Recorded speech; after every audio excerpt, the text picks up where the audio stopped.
tous, ravi de vous retrouver aujourd'hui. C'est un unboxing. Nous allons regarder ce qui se trouve à l'intérieur de cette boîte. Donc c'est une boîte de figurines au 1/72e. C'est une référence Linear A. C'est la numéro 018. Elle est parue en 2021. Ça concerne toujours la bataille de Teutobourg et le disaster qu'avaient vécu les légions romaines dans cette forêt qui se trouvait en Germanie à l'époque. Ils avaient été déchiquetés, défaits, vaincus, massacrés par les guerriers germains. Je crois au total qu'il y avait 4 légions romaines et très peu de survivants. Enfin, ça avait été un véritable désastre. Donc ici, on va dans cette boîte nous représenter encore des légionnaires romains dans des postures un petit peu pas à leurs avantages du tout. Donc à l'arrière, vous voyez un exemple de ces figurines mises en couleur. Et on a donc 48 figurines déclinées en 12 poses. Donc ça fait 4 grappes identiques. 4 grappes identiques à celle-ci. Donc on va regarder un peu plus en détail ce que donnent ces figurines. Et allez hop, un gros plan. Et voilà. Donc le premier légionnaire ici, il est vous voyez, mal en point.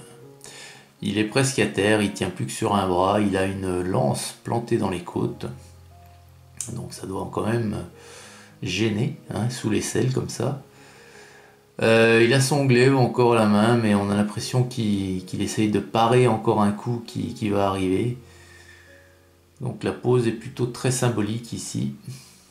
Et la gravure est très sympa, très fine, vous voyez. On va faire un gros plan sur le visage parce que j'ai l'impression, voilà, il a la bouche ouverte, il crie. Alors il crie d'effroi, il crie de douleur. Voilà. La gravure est très belle et il n'y a pas trop de résidus de démoulage. C'est plutôt sympathique là. Sur les dernières références linéaires, on a un petit peu ce souci là, mais là, c'était encore une des premières références, elles sont plutôt jolies. Alors à noter que, alors attendez, je regarde, non, celle-ci était déjà faite en Allemagne.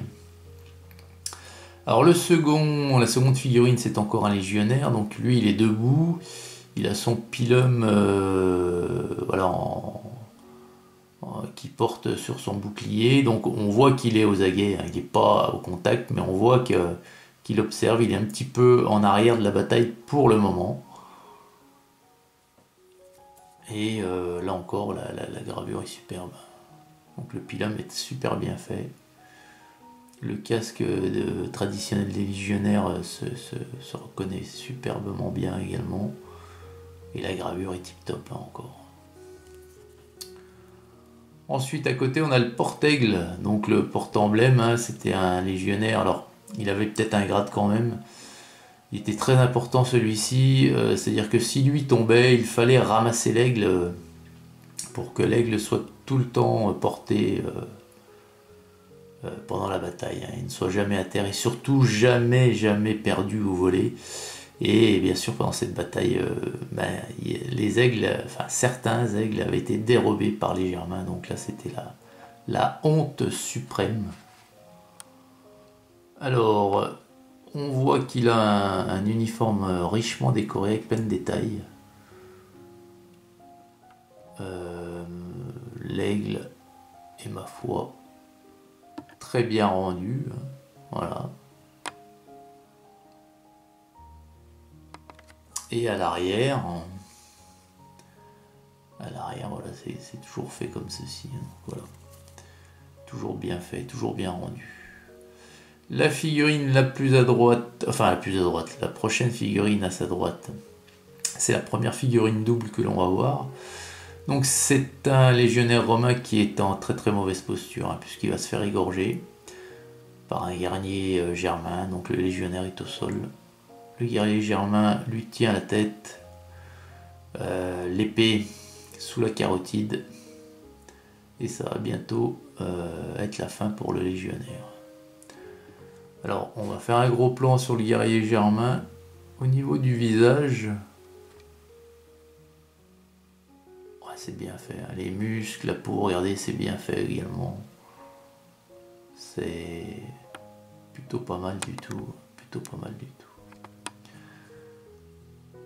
La figurine suivante, alors ne vous y trompez pas, c'est bien un romain. Et c'est pas parce qu'il a une coiffe un peu traditionnelle, c'est un vélite romain. Donc les vélites, c'était une unité de l'armée romaine qui avait la particularité d'avoir une coiffe, enfin ils avaient une peau de loup quoi, en guise de coiffe, et ça leur servait de cape en même temps.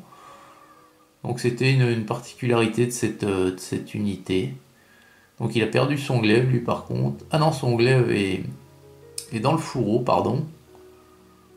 Alors je sais pas ce qui... Sa lance peut-être qu'il a perdu, je sais pas. Enfin il a un petit bouclier rond. Parce que c'était plutôt des hommes peut-être plus de corps à corps ici. Hein. Voilà, vous voyez la cape, la peau de loup qui fait en guise de cape. En tout cas c'est très bien rendu. Hein. La peau de loup, bien gravée. Allez, on passe de l'autre côté. Alors, de l'autre côté, on a donc encore une figurine double. C'est encore un légionnaire romain qui est mal en point. Il va se faire empaler. Malgré son bouclier, le guerrier germain a l'air déterminé.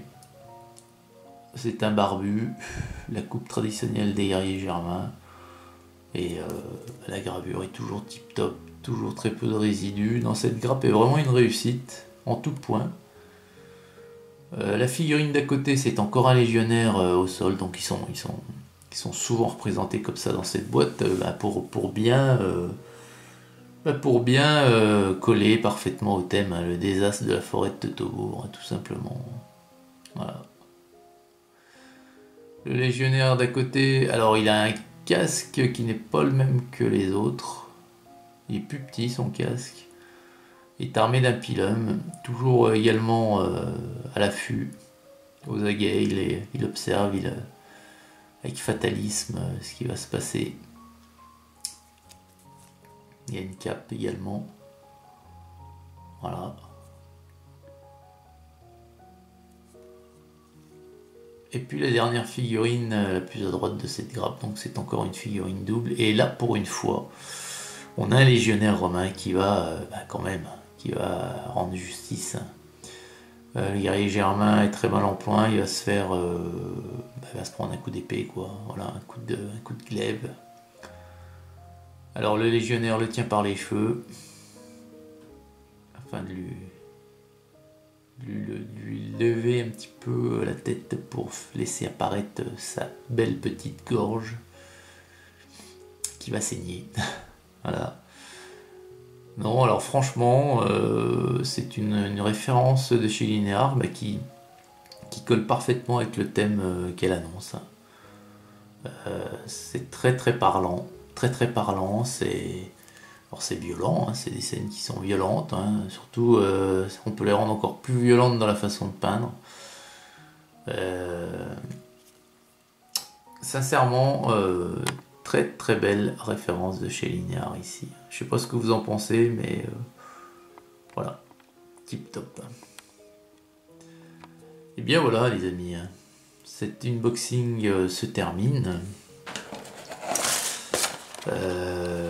L'impression, la conclusion, c'est que les références Linear nous offrent vraiment des figurines que les autres marques ne font pas, hein, c'est-à-dire dans des situations données, vraiment dans l'action, pour des conflits ou des batailles vraiment spécifiques. Donc vraiment un bon point pour la marque Linear. Bien voilà, écoutez, je vous souhaite une excellente journée à toutes et à tous, et puis je vous dis à très vite pour une prochaine vidéo sur la chaîne. Allez, au revoir!